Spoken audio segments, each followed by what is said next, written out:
resolution. Passing today's resolution was the easy part. The hard and desperately necessary part is implementation. The world now needs to stand united on behalf of implementation so that there are no more broken promises, no more delays, no more coupling minor concessions with cruel and shameless attacks on civilians. Thank you, and I'd be happy to take a few questions. Thank you, Madam Ambassador. As a great defender for human rights, do you think that this resolution is going to solve this humanitarian crisis in Syria? And what's your response on Ambassador Churkin saying that you've tried many times to politicize the humanitarian situation in Syria? Thank you. I think we should go back to first principles. The war in Syria has got to end. That is imperative. There has to be a political solution. That is why the antics of the Syrian regime in Geneva were so disturbing and so disheartening to so many. Within the context of a war that is ongoing, because the Syrian regime is unwilling to negotiate seriously, this resolution is important for two reasons. It's the specificity of this resolution that I draw your attention to. The Security Council is famous for its generalized statements demanding progress and the like. This creates a set of very specific implementable provisions, and we will know whether they have been implemented and where they have not. The specificity of each of the besieged areas being named, the specific demand for cross-border, for the Syrian regime to allow cross-border access, the specific reference to barrel bombs. And again, we are heartened that our Russian colleagues have joined us in demanding the end of the use of indiscriminate weapons like barrel bombs. The reference to starvation as a weapon of war and how that is illegal under international law, and how all parties, but particularly the regime, need to stop using food and medicine as a weapon of war. I mean, these are very, very specific provisions. So I think it is important, but as I said, both in the Council and as I will say to you here today, resolution is just words. It is implementation that matters, and that's what we are starting measuring right now. Are you politicizing the aids as Ambassador Churkin was accusing the United States before? I'm focused, as I hope everyone in the Council is focused, on the fate of the Syrian people and the deplorable suffering that they have undergone, not just for the life of this war, but with particular intensity since the last time the Security Council spoke with its presidential statement in October. To ensure implementation, what further steps is the Security Council willing to take in event of noncompliance? And in extension to that, how does this resolution obligate all parties to ensure cross-border access for aid when there's an existing GA resolution that basically enshrines national sovereignty over UN agencies having free access to be able to deliver aid across borders? Well, first let me say on your first question on enforcement, I mean, the language is very specific in this resolution.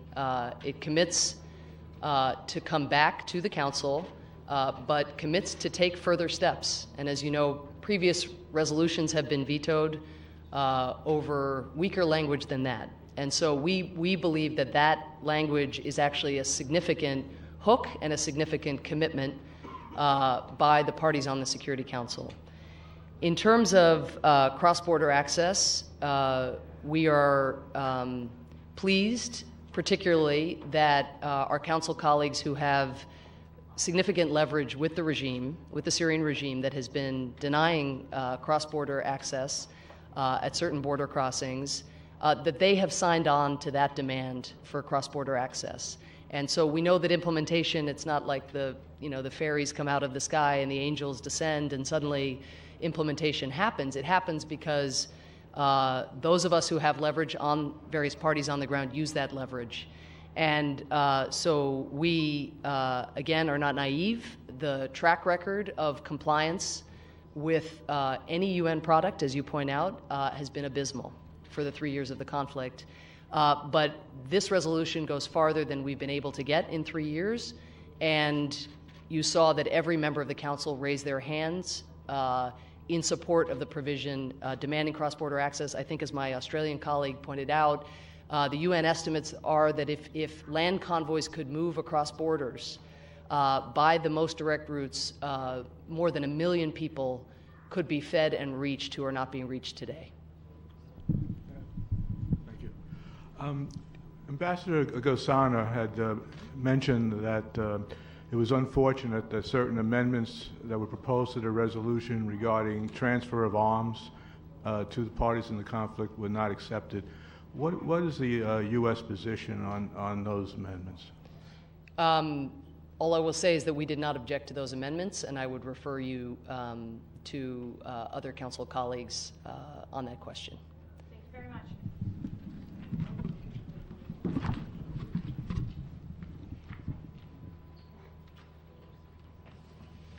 Good afternoon, ladies and gentlemen. The resolution passed today by the Security Council makes strong demands on the Syrian regime to lift the siege in besieged areas, end the abhorrent use of barrel bombs, and approve the United Nations and its partners to deliver aid across borders. It demands an end to violence, an end to human rights abuses, arbitrary detention and torture, an end to the militarization of medical facilities, very significantly the departure of all foreign fighters from Syria, and demands implementation of the Geneva I communique. In fact, in total, there are more than 15 very specific demands in this resolution. Now the Syrian regime must immediately heed these demands. The Council has said that it intends to take further steps if this resolution is not complied with. It will come back to this issue in 30 days and every 30 days thereafter. And the United Kingdom will intensify our efforts with other members of the UN Security Council to ensure that the demands set out in this resolution are met. Yes, of course, we would have liked to have seen this resolution be even stronger than it is. But we are committed to coming back to the Council to seek further action if the demands are not met. Thank you. Thank you, Ambassador. Do you still need the Syrian government consent in order to send humanitarian aid to the Syrian people? And also, how are you going to help solve the political track, the impasse on the political track based on this resolution? Thank you. Well, this resolution is focused on the humanitarian access in particular, although it does have very specific demands elsewhere, as I've set out. The OP6 of this resolution is very clear. It demands that the Syrian government allow the UN and its implementing partners to provide humanitarian access across international borders. So that is a specific demand on the Syrian regime, and we will hold them to it. In terms of the political process, we very much support Brahimi and his efforts in Geneva II. It's very unfortunate that Geneva II did not reach any substantive progress. It is clear that the fault for that lack of progress lay with the Syrian regime, which refused to engage on the heart of the negotiations, which is the political transition and the establishment of a transitional governing body. Mr. Brahimi will be coming next week to New York and will be briefing the Security Council, and obviously the Security Council will want to consider what attitude it takes on the political process on that occasion. In terms of this idea of further steps being triggered by noncompliance, Ambassador Churkin used this word, it's not automatic, there's no automaticity. So I wanted to know, what's your view of what happens if there's noncompliance? And also, I noticed that Hezbollah and Quds Force were dropped from the resolution, but Al-Qaeda remains in. How should we interpret that in terms of naming one group and not naming another? Well, there were a lot of changes made in the text of the resolution during the negotiating process. That is a normal process of negotiation in the Security Council. The key thing on this occasion was to secure a unanimous adoption, and we're delighted that such a strong resolution was adopted unanimously. In terms of the trigger mechanism, it is a strong trigger mechanism, much stronger than in some previous resolutions, some of which indeed were vetoed. But Ambassador Churkin is right that there would need to be a further decision by the Security Council if specific action under Articles 41 or Article 42 were to be taken. That is clear that the Council would have to take a further decision.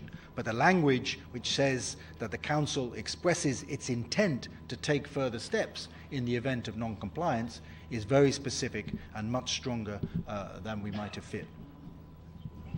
Thank you very much.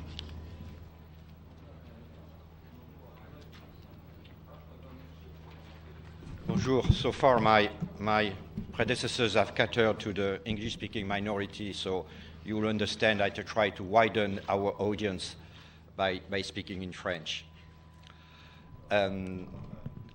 Bonjour. Les membres du Conseil de sécurité ont donc adopté à l'unanimité la résolution 2139 qui demande au régime syrien et à l'opposition de faciliter l'accès humanitaire aux populations civiles en Syrie. Je ne reviendrai pas sur la gravité de la situation humanitaire. 3 millions de Syriens sont en situation de détresse humanitaire. Près de la moitié de la population a dû quitter son logement. Et cela, nous le savons, en réalité parce que le régime s'attaque depuis le début du conflit aux civils, aux femmes, aux enfants, qu'il utilise les armes lourdes, qu'il utilise les missiles Scud, qu'il utilise des armes chimiques et maintenant les barils d'explosifs aux dépens de la population civile. Et ce ne sont pas des armes pour vaincre une guerre, ce sont des armes pour tuer de manière indiscriminée des civils. Dans ces conditions, on aurait pu penser qu'une résolution humanitaire serait facile à obtenir. Ça n'a pas été le cas. Cette résolution, il a fallu la négocier âprement et la France a joué tout son rôle dans ces négociations. Vous le savez, certains défendent encore le régime d'Assad et sa barbarie. Il a fallu les convaincre que bombarder des civils, ce n'est pas acceptable. Il a fallu convaincre qu'affamer des populations, ce n'est pas acceptable.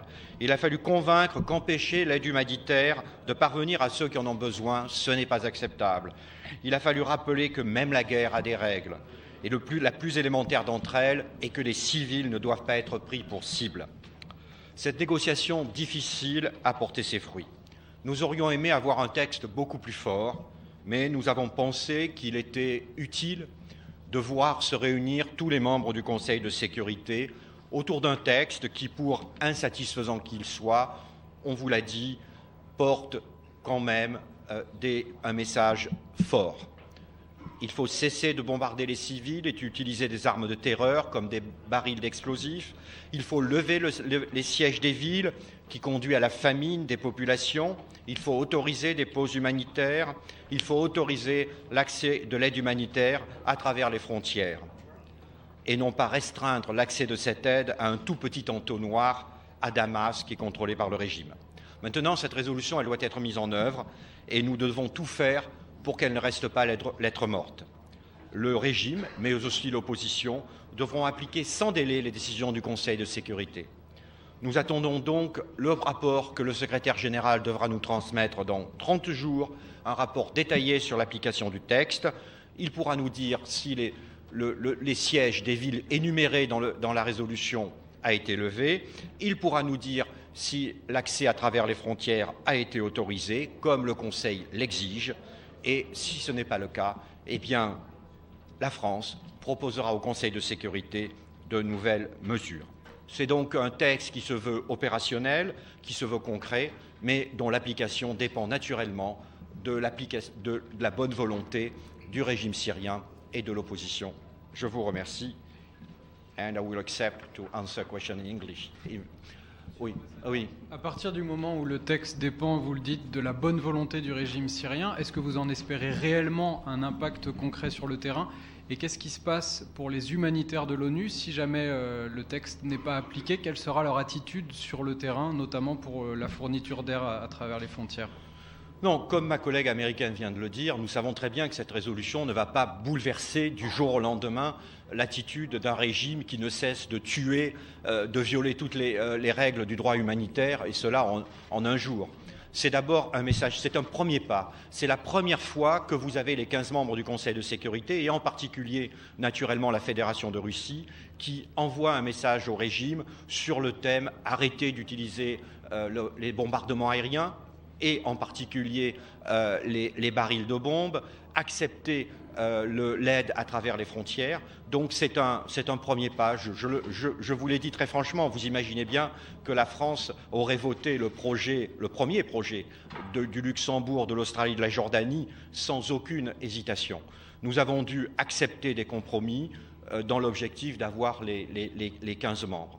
Mais dans 30 jours, lorsque le rapport du secrétaire général sera sur la table, et personnellement, évidemment, je partage vos doutes sur le fait que le régime mette en œuvre la résolution, eh bien la France proposera alors des mesures. Mr. Ambassador, thank you. Who is going to monitor the implementation of this resolution, and when do you expect to see a real difference on the ground regarding the humanitarian situation in Syria? Thank you. It's the Secretary General who is supposed to prepare, to present, to transfer to the Council a report in 30 days. And he will do it on the basis of his own assessment. And I guess that OCHA, of course, will be the focus point to analyze the situation so that we see whether the resolution is implemented. As the difference on the ground, I can't know, really, I don't know, really. But as my Australian colleague told you, actually we could, through the borders, we could provide humanitarian aid to more than 1 million people. You look at the map of the humanitarian situation, which is prepared by OCHA, you see, for instance, in the north, on the Turkish and Iraqi border, that you have a hard-to-reach population of more between 1 and 2 million of inhabitants. So if we can send the aid through the borders, it would be a very, very quick relief. Monsieur l'ambassadeur, quelles sont vos attentes du gouvernement syrien pour une meilleure mise en œuvre de la présente résolution et éventuellement qu'est-ce qui pourra réellement directement changer sur le terrain? C'est simple, il suffit qu'il mette en œuvre la résolution, c'est-à-dire qu'il arrête de bombarder les populations civiles, et notamment avec des barils de bombes, mais pas seulement avec des barils de bombes, des Scuds, des bombes à sous-munitions, par exemple, dans des zones civiles, ce qui est évidemment une violation du droit international, qu'il autorise l'aide à travers les frontières, etc., etc. Il suffit qu'il mette en œuvre cette résolution, une résolution qui a été votée par la Fédération de Russie et donc est une résolution qui n'est certainement pas hostile au régime, mais qui prend en compte la tragédie que connaît le pays. Voilà. Merci beaucoup. Merci beaucoup.